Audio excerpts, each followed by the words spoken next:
को यहाँ पर हम पोस्टिंग दें ताकि वो लोकल लोगों के साथ में दूर दराज के गांव में जो हमारी पॉपुलेशन है उसके साथ में एक संपर्क स्थापित कर सके। प्री पोल डिप्लॉयमेंट के लिए वो लोग रोज़ क्या काम कर रहे हैं, तो इनका यही हेतु है कि ये जो भी अपनी एक्सरसाइजेस करें, अपनी पेट्रोलिंग करें, एरिया डोमिनेशन करें, एंटी नक्सल ऑपरेशंस करें, जिससे कि एक विश्वास का एक भयमुक्त वातावरण चुनाव के लिए उड़ीसा स्टेट में स्थापित हो। और ये इसलिए भी बहुत ज़रूरी है क्योंकि उड़ीसा में इस बार असेंबली इलेक्शन भी है और जनरल पार्लियामेंट्री इलेक्शन भी है। तो इसीलिए बहुत ज़रूरी है कि चुनाव से पहले शांति की और कायदा व्यवस्था की स्थिति बनी रहे, चुनाव के दरमियान भी और चुनाव के बाद भी। तो इसी के लिए ये सारी पैरामिलिट्री फोर्सेस तैनात हैं और बखूबी अपना कार्य कर रही हैं। साथ साथ सीआरपीएफ ने 4 नए कैंप 2023 में लगाए हैं, बिल्कुल अंदर के इलाकों में, जंगल में काफ़ी डीप जाकर ये कैंप्स लगाए गए हैं। और इसीलिए 2023 में स्टेट पुलिस के साथ मिलकर इन कैंप्स की प्लानिंग की गई थी ताकि छत्तीसगढ़ बॉर्डर से जो भी नक्सल इन्फिल्ट्रेशन स्टेट में अगर होने की संभावना है,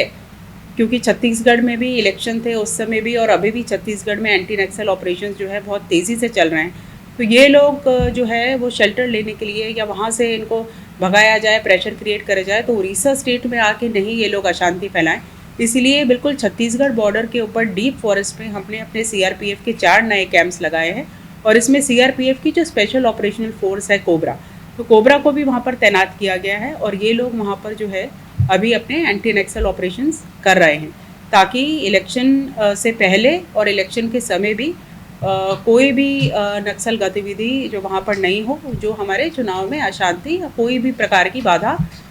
चुनाव में कर सके। इसके साथ साथ लोगों में, क्योंकि कहा जाता है कि सीआरपीएफ बाहर की फोर्स है,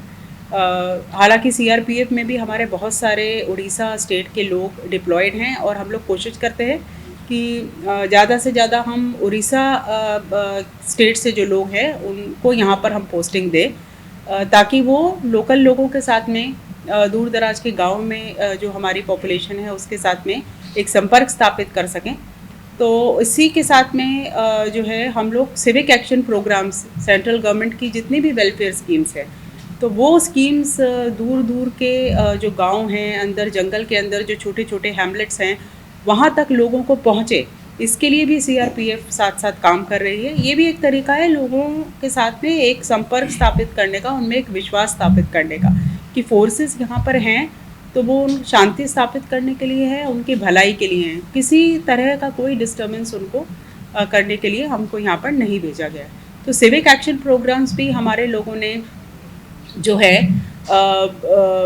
लगभग 40-45 सिविक एक्शन प्रोग्राम्स किए, मेडिकल कैंप्स किए, बिल्कुल दूर दराज के गाँव में, जंगल के अंदर जो छोटे छोटे हैमलेट्स हैं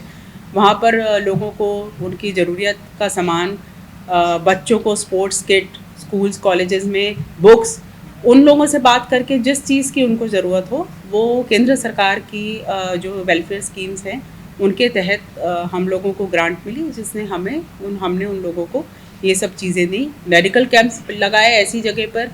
जहाँ लोगों ने हमको बताया कि उन्होंने पहली बार जो है किसी डॉक्टर से मुलाकात करी, तो हमारे सीआरपीएफ के डॉक्टर्स उन गाँव में पहुँच के वहाँ पर उन्होंने लोगों को दवाइयाँ वितरण करी और उनका जो भी बीमारियाँ थी, जो भी हेल्थ से रिलेटेड उनकी मुश्किलें थी, उनको दूर करने की कोशिश करी। तो ये भी गतिविधि साथ साथ सीआरपीएफ द्वारा की जा रही है। और बीएसएफ भी जैसे ज़्यादातर मलकानगिरी में डिप्लॉयड रही, पर अब बीएसएफ को भी इलेक्शन के संदर्भ में प्री पोल डिप्लॉयमेंट के लिए इलेक्शन के समय उड़ीसा स्टेट की दूसरी भाग पे भी भेजा जा रहा है। वो भी मैं ही कोऑर्डिनेट कर रही हूँ स्टेट पुलिस के साथ में कि जहाँ जहाँ कहाँ सीआरपीएफ को लगाना है, कहाँ बीएसएफ को लगाना है, तो वो देखते हुए ये सब जगह, और सीआईएसएफ की भी 5 कंपनी सबको मिली हैं, तो सीआईएसएफ इन सब का डिप्लॉयमेंट हम लोगों ने किया। तो चुनाव के लिए हमारी पूरी तैयारी है कि हम बिल्कुल शांत वातावरण में, भयमुक्त वातावरण में चुनाव करा सकें और कहीं भी किसी भी प्रकार की परेशानी कोई भी लोगों को इसमें नहीं हो। इसमें जो है इलेक्शन कमीशन की तरफ से एक स्केल रहता है डिप्लॉयमेंट का, कि हाइपर सेंसिटिव बूथ है, सेंसिटिव बूथ है, उसमें कितने लोग डिप्लॉयड होंगे, उसमें पैरामिलिट्री का कंपोनेंट क्या होगा, पैरामिलिट्री का कितना आदमी होगा, स्टेट पुलिस का कितना आदमी होगा। तो वो जो इलेक्शन कमीशन की तरफ से जो ऑब्जर्वर्स जिनकी निमणूक हो चुकी है, आज दिल्ली में जो है इन सब ऑब्जर्वर्स की ब्रीफिंग इलेक्शन कमीशन ले रहा है। उसके बाद में ऑब्जर्वर्स भेजे जाएंगे, तो वो ऑब्जर्वर और डिस्ट्रिक्ट कलेक्टर और डिस्ट्रिक्ट एसपी वो तीनों मिलके हर एक डिस्ट्रिक्ट का डिप्लॉयमेंट प्लान बनाते हैं, देख के कि उस डिस्ट्रिक्ट में कितना सेंसिटिव है, हाइपर सेंसिटिव है, क्रिटिकल बूथ है, और उन बूथ के ऊपर कितना कितना डिप्लॉयमेंट कहाँ होगा। और उस तरह से जब वो प्लान बनाएंगे तब बूथ वाइज जितना डिप्लॉयमेंट करना होगा वो डिप्लॉयमेंट पैरामिलिट्री फोर्सेस का होगा। लॉ एंड ऑर्डर रिलेटेड जो भी दूसरी भी चीज़ें हैं कि भाई चुनाव को लेके कुछ आपस में मन मुटाव हो या इस वजह से कुछ लड़ाई हो या प्री पोल जिसको कहते हैं वायलेंस या क्लैशेस हों, तो वो जहाँ भी state government state police anticipate कर रही है, जहाँ भी उनको लग रहा है, तो वहाँ पर जो है वो special deployment, area domination, flag marches शुरू हो चुके हैं, आपने देखा होगा, और पेट्रोलिंग वो स्टेट पुलिस और पैरामिलिट्री फोर्सेस सब कर रहे हैं। तो इसलिए हमारी ये पूरी कोशिश रहेगी कि इस तरह का कहीं नहीं हो। वैसे भी उड़ीसा तो एक शांतिप्रिय राज्य है, यहाँ पर इस तरह का कोई इतिहास भी नहीं है, और जो भी इस तरह के कुछ लोग हैं जो एंटी सोशल एलिमेंट्स या है या इस तरह की जो असामाजिक तत्व हैं, तो वो लोग इस प्रकार की गतिविधि ना कर सके, इसी के लिए हमारी ये पूरी तैयारी है और हम लोग पूरा अपना पेट्रोलिंग और फ्लैग मार्चेस वहाँ पर कर रहे हैं। हाँ, जिसका ये मैंने जो आपसे कहा कि ये जो स्केल ऑफ डिप्लॉयमेंट होता है कि कहाँ पर कितना डिप्लॉय करना है, ये बेसिकली डिस्ट्रिक्ट मजिस्ट्रेट और इलेक्शन जो ऑब्जर्वर होता है और डिस्ट्रिक्ट एसपी होता है, यही तीनों मिलके जो है इस तरह के पोलिंग बूथ